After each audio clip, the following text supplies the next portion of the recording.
पहले हमारी ज़िंदगी आसान नहीं रही, तो वहाँ हमसे 20,000 रुपए रिश्वत के माँगे गए, वो हमने दे नहीं पाए। फिर उसके बाद में हमारे पास थोड़ी ही ज़मीन बची। हमारा नाम विश्राम सिंह यादव, मेरे पिताजी का नाम है महाराम सिंह यादव। मैं ग्राम प्रतापपुर में रहते हैं, थाना कलान, जिला शाहजहानपुर। शुरुआत से हम खेती-बाड़ी का काम करते चले आ रहे हैं। करीबन इस काम को हमें 45 सालें हो गई कृषि कार्य करते हुए।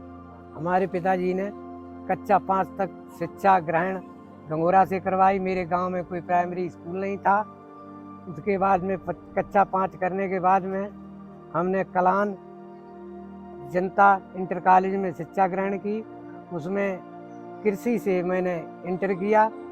जब मैंने इंटर के बाद में मैंने लेखपाली में फार्म अप्लाई किया, उसमें मेरा नंबर आ गया। उस नंबर आने के बाद जब उस एग्जाम में पास हो गया, मैं जब वहाँ गए तो वहाँ हमसे 20,000 रुपये रिश्वत के मांगे गए, वो हमने दे नहीं पाए।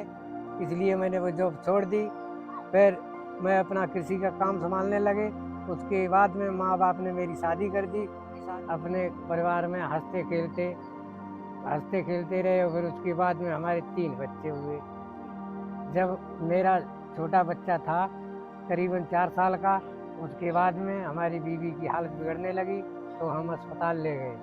जब हम उनको अस्पताल ले गए, अस्पताल ले जाने के बाद उनकी जांचें करवाएं। जांच कराने के बाद में जब पता लगा उनके स्तन कैंसर 2nd स्टेज का है, तो हमारी तो दुनिया हिल गई और हमारा हंसता खेलता परिवार वो रुझाने लगा।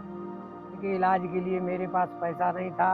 हमने गाय भैंसे बेच दी, कुछ ज़मीन भी बेच दी। गाय भैंस बेचने के बाद जो पैसा मिला, उससे हमने अपनी घरवाली का इलाज करवाया।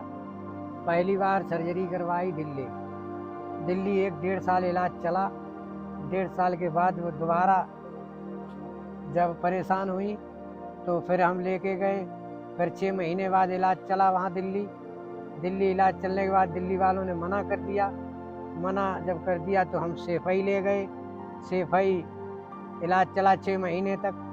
6 महीने के बाद सेफई डॉक्टर ने मना कर दिया कि बेटे अब ये नहीं बच पाएंगे, तो घर घर ले जाओ। घर ले आए तो वो यहाँ चल बसे। उसके बाद में हमारे पास थोड़ी ही ज़मीन बची, और ज़मीन जब थोड़ी बची, जो दो बेटियाँ, एक लड़के का पालन पोषण किया, पढ़ाई लिखाई करवाई। पहले तो हमें सारा कर्जा उतारना था, तो हमने अपनी मेहनत मजदूरी की और खेती भी बेच करके वो कर्जा चुकाया।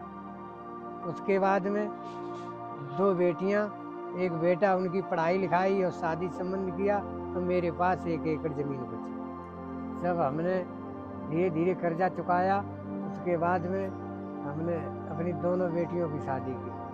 हमने तीनों बच्चों को खूब पढ़ाया लिखाया। आज हमारा बेटा एमए कर रहा है। अब हमारी ज़िंदगी कुछ आसान है। तो ऐसा ही है, चाहे खुश हो चाहे गम हो, हमारी ऐसी ज़िंदगी चलती रहे। बाकी हम खुश हैं।